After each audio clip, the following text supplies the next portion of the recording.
Here's the hard truth. People don't necessarily want you to succeed. And the bigger your dream, the more people that are going to come out of the woodwork to try to stop you. As Oliver Emberton said, the only way to avoid pissing people off is to do nothing important. But if you're striving for something important, if you're trying to make real change, if there's something in your life that you are absolutely hell-bent to make happen, you have got to understand that you're going to be fighting against something. People are going to be pushing back against you, and it is going to be your ability to hold true to that vision that's going to determine whether you can pull it off. And as Victor Hugo said, you have enemies? Good.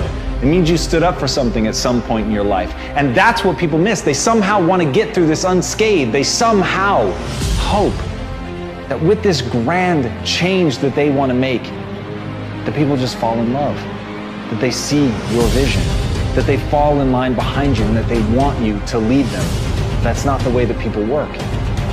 Having a vision already puts you in an incredibly rare group of people. Being able to see something that other people can't see, that is the role of a visionary, is literally to interpret the world that other people don't even know exists and bring it into fruition and get people excited about it, get them to fall in line. But understand, when you build an army, you will have an opposing force. But as Mark Twain said, keep away from those who try to belittle your ambitions. Small people always do that. But the really great ones, they make you believe that you too can become great. And that's the kind of person that you want to surround yourself with. You want to surround yourself with people that believe in you. You want to surround yourself with people that even when they can't see it, they can see you.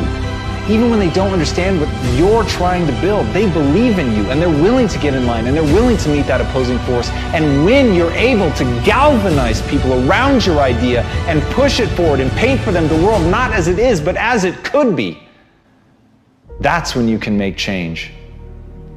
But you can't be afraid to piss people off. You have to know that they're coming for you, and you have to be willing to fight.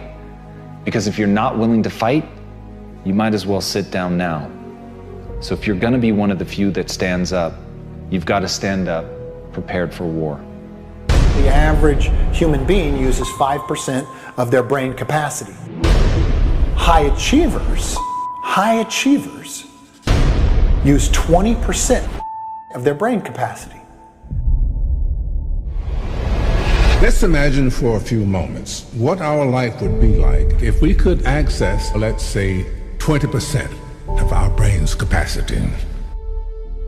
100 billion neurons per human, of which only 15% are activated. There are more connections in the human body than there are stars in the galaxy. We possess a gigantic network of information. Your brain has billions and billions of neurons, hundreds of billions of interconnections. It can process more than 2 million bits of information in 1 second. It doesn't forget anything you've ever seen or anything you've ever heard, which is why it's important to make sure you don't put the wrong things in there, because they always will impact upon you, subconsciously and consciously. Well, the first thing is that everybody, and everybody has the potential for genius. The human brain is far more powerful than a computer. What is your brain capable of if you actually put your mind to something?